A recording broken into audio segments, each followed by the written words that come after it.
You're tuning into Black and White Sports on YouTube. The no-holds-barred truth on sports. The main event starts. All right, Black and White Sports supporters. Well, I would wager to guess that a lot of North Carolina football fans are ready for this to become about football very soon.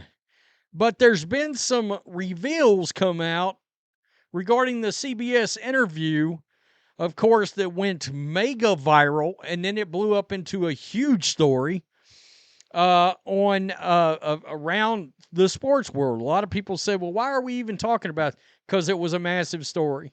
It was getting views everywhere. Mike Florio said that the Bill Belichick-related content around Jordon Hudson was the literal biggest stories in a May in the history of PFT, in the 20-year history or whatever.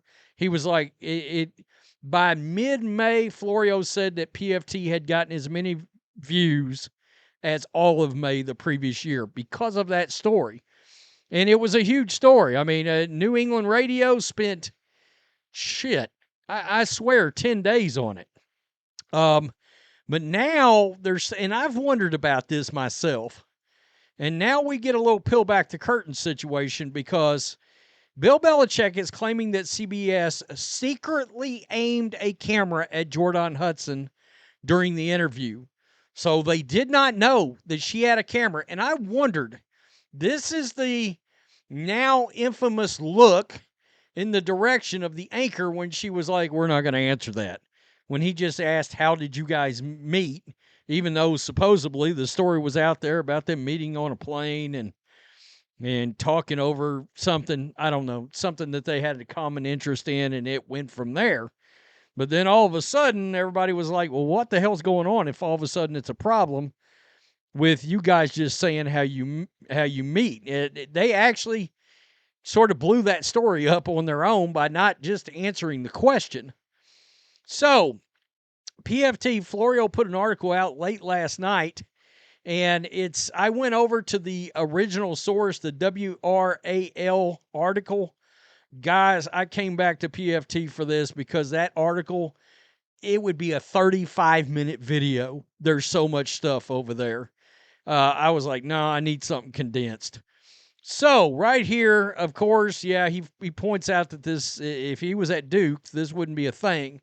But North Carolina is a public institution, so a lot's going to come out on this.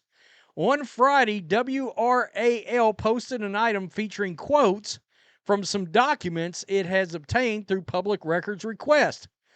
They focus on the aftermath of the disastrous CBS interview, which Belichick's girlfriend, Jordon Hudson, instructing him not to answer the question of how they met. Belichick previously has accused CBS of editing the interview to create, quote, a false narrative regarding Hudson's perceived effort to control the conversation. In a message to Beth Keith, a senior associate vice chancellor in the Office of University Communication at North Carolina, Belichick claims that CBS underhandedly recorded. There, I changed it. Come on, with the $14 words, Florio. Recording video of Hudson during the interview. So, in other words, they recorded her without her knowledge or Belichick's knowledge. Quote, secretly, CBS had a camera focused on Jordon where lead producer Gabe instructed her to sit. Belichick told Keith. So he told a high up, a senior associate vice chancellor, that they recorded Jordon without their knowledge. Belichick also explained that Hudson attended the interview because Simon & Schuster publicist David Cass was not present. Earlier this month, someone from Belichick's camp leaked various allegations to TMZ.com about Cass's role in the interview debacle. So I guess they think the publicist is involved? That's crazy. That's crazy. Belichick persists in his claim that questions unrelated to the book were not supposed to be asked. Quote, for approximately 35 uninterrupted minutes, Tony asked questions about the book, Belichick wrote. Then the questions shifted to other subjects that were not related to the art of winning, which we had outlined as off limits with my book publicist. And then the book publicist wasn't there. Yeah, but look, I mean, anybody with any journalistic integrity is going to ask about the elephant in the room. It just so happens this time the elephant is Jordon Hudson. I mean, let's be honest. If he didn't, it would look like the world's crappiest softball interview ever. The communications with UNC also include an explanation from Belichick as to how him and Hudson met and why they shut down the question. Quote, I met Jordon randomly on a flight to Palm Beach in 2021. There we go. That is no secret. Jordon was not dodging the specific question regarding how we met, but rather was preventing the interview from continuing to probe into personal matters. Yeah, but that's not what it looked like. So perception can be reality. It really would be useful to see the full interview so the reasonableness of Hudson's apparent enough is enough interjection could be assessed. Why won't CBS post the full interview? That's a damn good question. I'm just going to put out there, is it possible that Belichick is the one blocking the interview from surfacing? In other words, has Belichick threatened legal action or something against CBS? It would leave no doubt as to what happened during what should have been a slow-pitch softball session. There you go. As how often Hudson interrupted. While this isn't another example of Belichick or Hudson kicking a sleeping dog, pushing a dormant story back into the news cycle, the release of the communications now received by the media is a natural consequence of Belichick taking a job at a public institution. Yeah, so it's going to, because he went to work at North Carolina, that's a public institution, as more of this gets dug out from communications, it's going to go right back into the news cycle. Right back into the news cycle. So, and in case you're wondering, if you're a North Carolina fan, I'm sure you know this already, but if you're a general football fan, because I believe Bill Belichick games at UNC are now must-see TV. It's a must-tune-in situation, which is exactly why they hired him.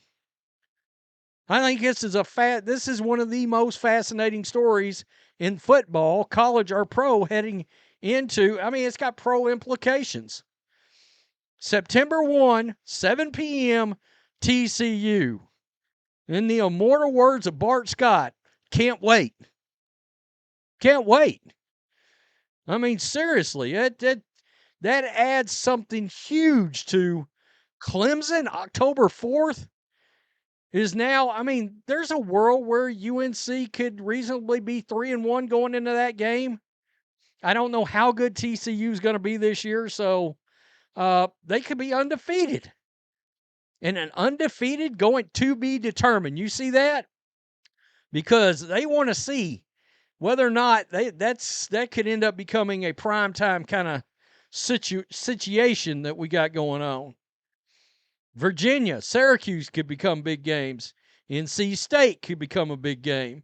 So, we know. Can he actually add something to a Duke UNC football rivalry? Can that happen? I don't know, but this is interesting. We're gonna see how this continues, but I got to tell you, I will agree with Bill Belichick and Jordon Hudson. If they were recording me without my knowledge, that's some bullshit. I would be furious over that. So maybe they were in part, at least after the fact, when everything. In other words, they saw that picture I showed you earlier show up on the national news. This was one of those stories that went over into the national news, not just sports, and made its way everywhere. They saw that picture of her looking up crazy as hell, and they went, wait a minute, who the hell was recording Jordon? I would be mad about that. I'd be furious about that. Tell me what you think. Peace. I'm out. Till next time. Thanks for watching the show. Be sure to like, comment, and subscribe. Be sure to tune in next time on Black and White Sports.